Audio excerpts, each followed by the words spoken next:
Hello viewer, I'm going to reprofile another old bowl today.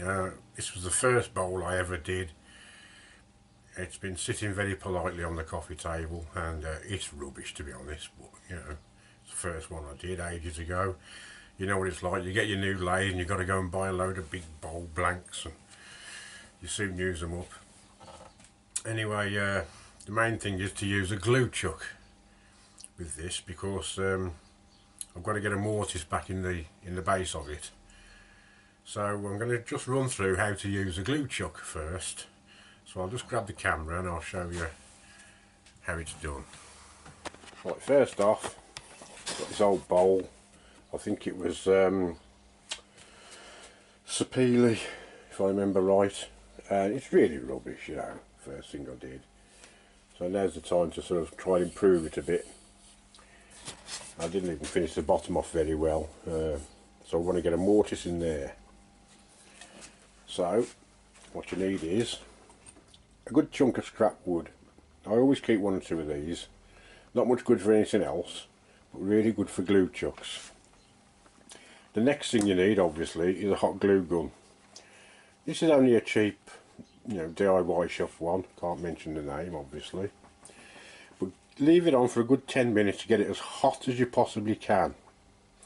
When you've done that, you've just got to put a bead, a bead of glue all the way around, continuously, all the way around your work and the scrap piece of wood. And leave it to go cold. Now some people, they put a blob actually in the middle before they mount the piece on. That's fine, I've never done that. I just seem to go around the outside and they've never let me down yet. It's always the first time, I suppose. So I'll just put the camera on its jig and I'll show you what to do next.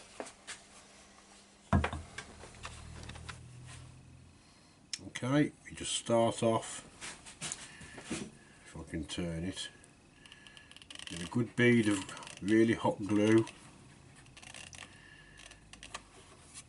It's easier to turn the actual piece rather than try and move the gun too much.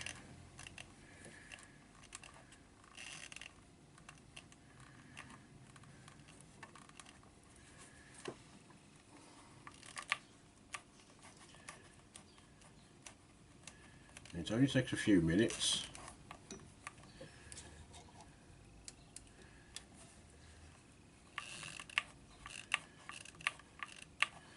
So you've just got to make sure you get this glue as hot as you possibly can.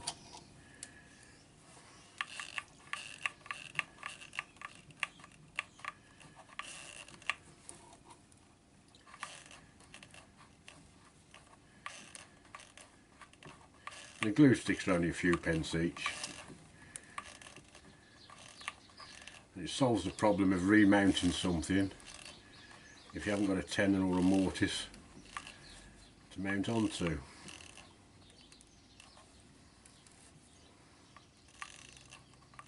And that's it. That's all the way around now, and I'll leave that to go really cold.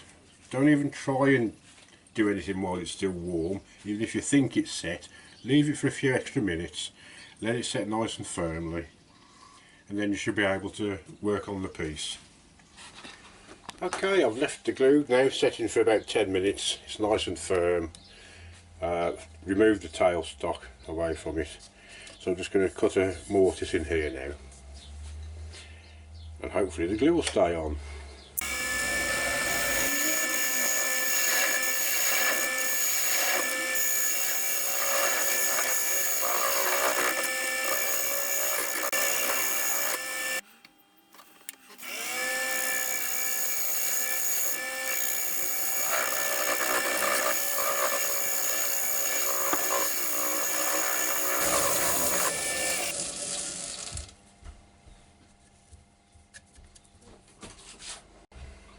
Right, that's done. I've got my little logo disc in there as well.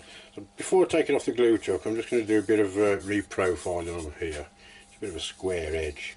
One thing I didn't mention about the glue chuck, if you're mounting something that's been polished already, scratch it up first with a bit of sandpaper just to give it a better bite on with the glue.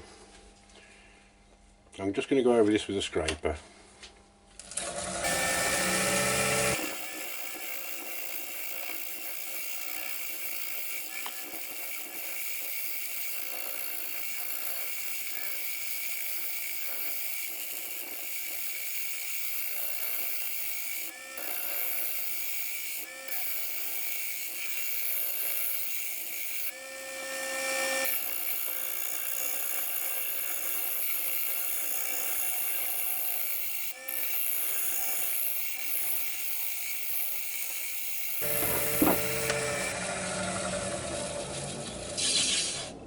I just want to leave a little bit of a foot on here, so I'm just going to attack it with a little round-nosed carbide tool.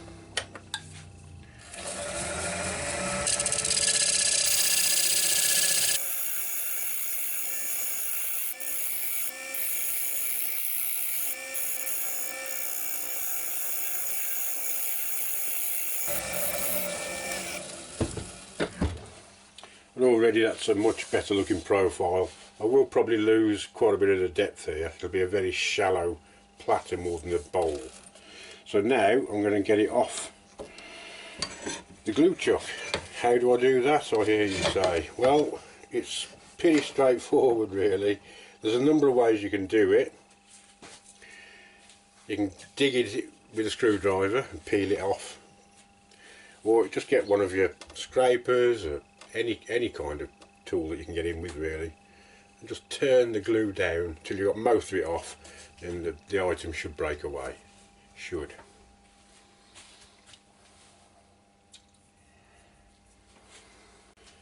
Yeah, I've got most of it off now with an ordinary parting tool. Just going to take a little bit more off with a thin parting tool. It's a bit more difficult to get into a bowl than it is a flat surface. So I'm not going to try and take all the glue off, just take a little bit more off, and with a bit of luck the bowl should break away.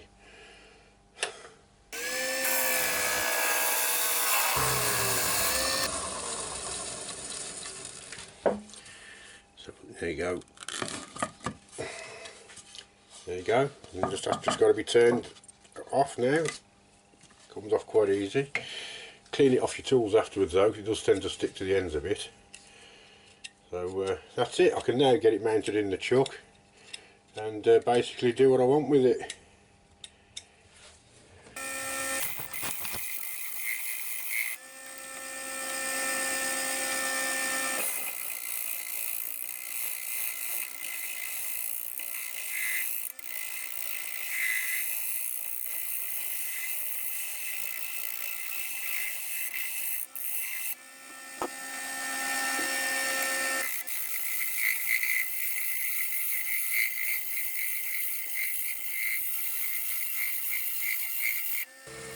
There's the glue.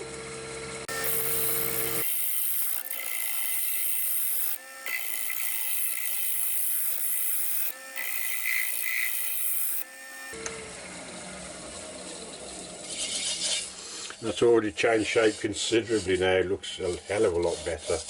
I'm going to go in here, there's quite a bit of thickness, with the round tip carbide cutter now, and try and sort of blend that in a bit.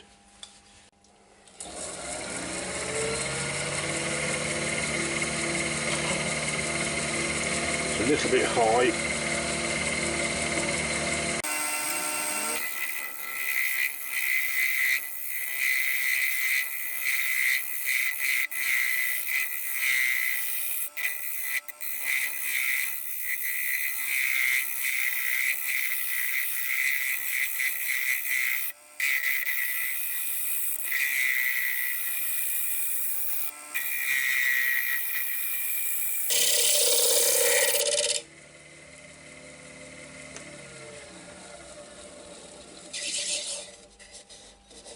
That's coming on a treat. I'm not too bothered about the lines at the moment. I'm just getting the rough shape that I want. As you can hear, it's still not quite perfectly round. There's a little bit there that's got to still come out. Even though the wood's dry, it's warped slightly in the house, so that's the way it goes. Just keep working at it gently until the noise stops.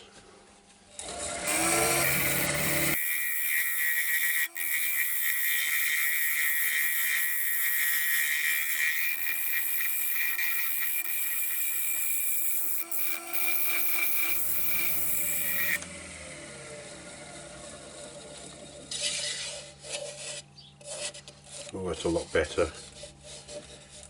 I can still go a bit deeper, it's quite thick. So I'll just carry on working on it. So I've got this nice shallow bowl effect without too much of a rim on it. Right, that's just about it. Totally reprofiled, as you can see. Try and get that level. Much shallower. I've still got a slight rim on it, but I've angled it in as much as I can. It weighs a fraction of what it did weigh. It must be about a third of the weight. But I haven't polished it up because I thought, seeing as it's only an old bowl anyway, I might as well have a practice on a bit of pyrography. So that's what I'm going to do to it next. So you may see the finished result. Right, I'm just setting up to trace my picture onto the platter, bowl, whatever it is, and I'm very much a beginner at this pyrography, and I have tried tracing with tracing paper, I've tried tracing with carbon paper, and then I came across this stuff, this Surreal, and it's proper transfer paper. A lot of woodworkers, woodturners use it, pyrographers. It's not cheap stuff, but you can use it over and over again, and it says it's wax-free transfer paper. It contains no wax or grease, and it erases like pencil, it won't smear, etc. With the carbon paper you only have to touch the thing and you're getting a bit of blue on the wood. So I'm going to give this a try. I'm sure you've seen it before on somebody else's channel, but who was it? Yes, Martin Sabensmith, there you go. He uses and he does a lot of pyrography. So I shall take his word for it and give it a go. I won't show you what picture I'm putting on there yet. We'll leave that until the end. So I'll see you later.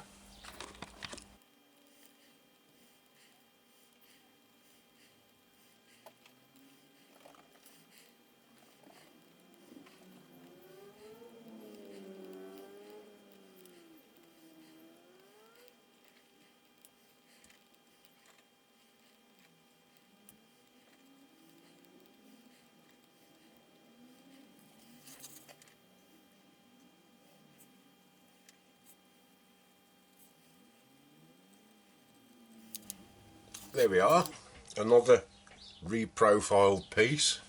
Give it a second bit of life. This is a bit of a tribute to my other passion, which some of you know is koi carp, and so I think I'll call it a fish bowl. Completely reprofiled, so it's about a third of the weight it was now. Nice shallow dish now, much better finish on it. Using this paper, brilliant, absolutely brilliant stuff. So thanks Martin for that, a bit of advice. It's reusable. You just get your picture, a bit of the paper underneath. Always best to stick it together so you can keep lifting it if you need to see where you're going on the actual piece of wood. These very simple designs, so I'm still in the early learning stages of pyrography, but these you can get off the internet. There's millions and millions of pictures and patterns you can use, and I'm quite pleased with that, and just give it a second lease of life. Again, saves using a fresh piece of wood. If you're a bit fed up with one of your old pieces, and why don't you try just altering it slightly, and it's all good practice. You haven't wasted a nice new piece of wood. You've brought something back to life and you've improved your skills, and I think this is a big improvement on the original bowl that I did. So that's about it. Thanks very much for watching again. Hope you've enjoyed this one. I really like this pyrography thing. I'm going to do quite a bit more of it. Anyway, see you next time folks. Bye now.